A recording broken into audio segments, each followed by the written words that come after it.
اور اور جناب آغا جان یہ مشاجرات صحابہ جو ہے ہاں اس کے بارے میں الکف آپ عما کیا کہنا شجر چاہیں گے؟ بین الصحابہ، انہوں نے ایک اصول بنایا الکف عما شجر بین الصحابہ، کہ صحابہ کے درمیان جو جھگڑا ہوا ہے اس کے متعلق کچھ نہ بولو ٹھیک ہے نا، ان کی روسیائی ہے، اسی لیے یہ کوئی حدیث تھوڑی ہے، یہ کوئی حدیث نہیں ہے، کوئی آیت قرآن نہیں ہے کہ صحابہ کے درمیان جو جھگڑے ہوئے ہیں، لڑائیاں ہوئی ہیں، اس کے متعلق کچھ نہ بولو، یہ کوئی حدیث نہیں ہے جی بھئی۔ یہ تاریخ اسلام میں اسلام پہ کیا گزرا ہے، سنت پہ کیا گزرا ہے، اس کو وہی جو صحابہ نے اسلام کے ساتھ کیا اس کو سمجھنے کے بغیر آپ کیسے سمجھ سکتے ہیں؟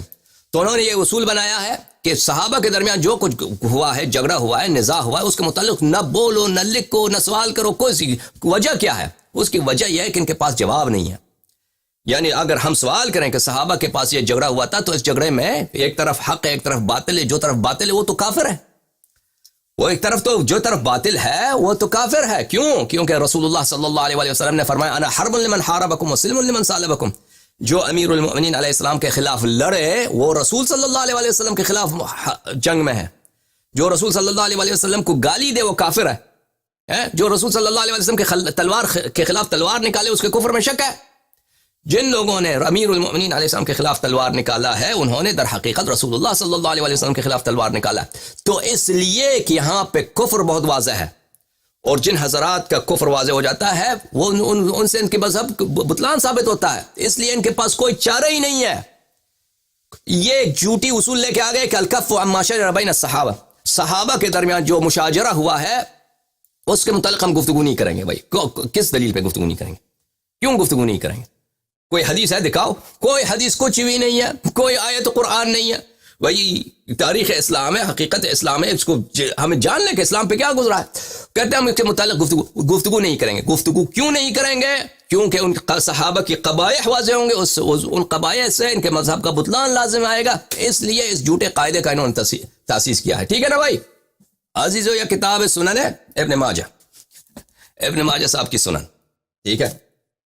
یہ الکف عما شجر بین الصحابہ، اس کی وجہ یہ ہے، اصلی وجہ جو ہے سنن ابن ماجہ آپ نے دیکھا نا، یہ سنن ابن ماجہ چاپ دار الفکر سنہ 1429 بیروت لبنان دار الفکر میں چھپی ہے۔ یہ وجہ ہے صحابہ کے درمیان جھگڑا ہوا ہے اس کے متعلق بات نہیں کریں گے۔ کیوں بات نہیں کریں گے؟ کیونکہ یہ حدیث صحیح ہے، بہت سارے صحابہ سے مروی ہے۔ زید بن ارقم نے کہا کہ رسول اللہ صلی اللہ علیہ وآلہ وسلم نے کہا لعلی امیر المؤمنین علیہ السلام سے، فاطمہ سلام اللہ علیہ سے، امام حسن علیہ السلام اور امام حسین علیہ السلام سے، انا سلم لمن سالمتم وحرب لمن حاربتم، جو آپ کے ساتھ صحیح ہو، امن کے ساتھ ہوں، میں اس کے ساتھ سلامتی سے ہوں، جو آپ کے ساتھ لڑائی کرے میرا اس سے لڑائی کا اعلان ہے، میں اس سے اعلان جنگ کرتا ہوں، جو آپ کے ساتھ لڑے۔ تو جن لوگ، یہ رسول صلی اللہ علیہ وسلم کا صحیح حدیث ہے، امیر المؤمنین علیہ السلام سے لڑنا رسول اللہ صلی اللہ علیہ وسلم سے لڑائی کے مترادف ہے، ٹھیک ہے نا۔ اگر یہ واقعا رسول ہے، وما ينطق عن الهوى ان هو الا وحی یوحى، اگر یہ واقعا حق ہے تو یہ بھی ماننا پڑے گا کہ امیر المؤمنین علیہ السلام سے جنگ رسول اللہ صلی اللہ علیہ وسلم سے جنگ کے مترادف ہے۔ اب یہ اگر یہ ثابت ہوا تو پھر یہ کیا کہیں گے؟ جن لوگوں نے امیر المؤمنین علیہ السلام کے ساتھ لڑائی کیا ہے وہ یہی کہیں گے کہ الکف عما شجر بین الصحابہ، کہ ہم صحابہ کے درمیان جو کچھ ہوا اس کے متعلق بات نہیں کریں گے نا۔ وہ تو یہی ہوگا کہ بات کریں گے، جملہ بولیں گے، کیونکہ اس کا جواب نہیں ہے ان کے پاس۔ ان لوگوں کا کفر لازم آتا ہے، اہل جمل کا کفر لازم آتا ہے، اہل صفین کا کفر لازم آتا ہے، ان کا ارتداد لازم آتا ہے، اور ان کے ارتداد سے ان کے مذہب کا بطلان واضح ہے، کالشمس فی رابعۃ النہار، سورج کی طرح واضح ہو جاتا ہے ان کا مذہب کا بطلان، اس لیے وہ کچھ نہیں کہیں گے۔ یہ اصل اس کی دلیل ہے، وَإِلَّا کوئی ایسی دلیل نہیں ہے کہ اگر صحابہ کے درمیان جھگڑا ہو تو آپ بات نہ کریں، یہ کوئی حدیث نہیں۔ اور جناب بات کرو۔ ایک چیز آپ سے یہ کنفرم کروانی تھی، جب ہم کسی کو مخالف کی کتاب سے کوئی ریفرنس دیتے ہیں تو مخالف یہ اعتراض کرتا ہے، اس کا آپ نے پہلے جواب بھی دیا ہوا ہے کہ آپ اس کو مان رہے ہو تو پھر اس پوری بک کو مانو۔ مطلب مسئلہ یہ جب پہلے مناظرے ہوتے تھے یا جب ڈیبیٹ ہوتی تھی، ان کے ہی مذہب کے جو آپس کے علماء تھے پرانے، تو ان میں بھی یہ اصول ہوتا تھا کہ پوری کتاب کو نہیں ماننا، مطلب مخالف کو بس اتنا ہی ماننا ہے کہ جتنا کہ ہماری دلیل کے لیے کافی ہے۔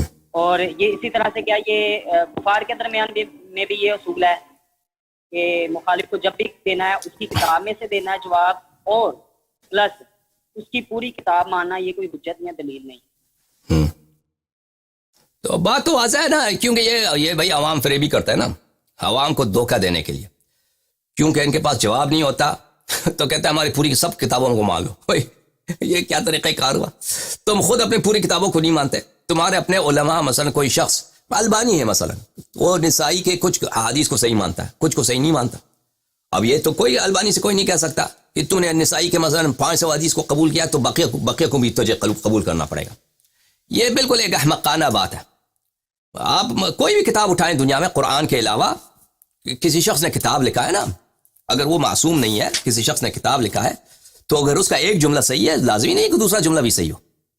کہ اگر آپ نے ایک جملے سے اتفاق کیا ہے تو پورا آخر کتاب تک اس اتفاق کرنا ہوگا۔ یہ تو کوئی اس چیز کا مطالبہ آپ سے نہیں کر سکتا۔ یہ تو بالکل بچگانہ بات ہے۔ آپ یونیورسٹی میں جاتے ہیں، کوئی آپ کا تھیسس ہے، تھیسس پہ آپ دلیل لے کے آتے ہیں، تو اس کا مطلب اگر فلانی کتاب کا ریفرنس دے دیا، اس کا مطلب یہ تو نہیں ہے کہ اس کتاب میں جتنی باتیں ہیں آپ اس سے اتفاق کرتے ہیں۔ اس کتاب کے جن جملوں سے آپ اتفاق کرتے ہیں وہ آپ کہتے ہیں میں اتفاق کرتا ہوں، باقی سے میں اتفاق نہیں کرتا۔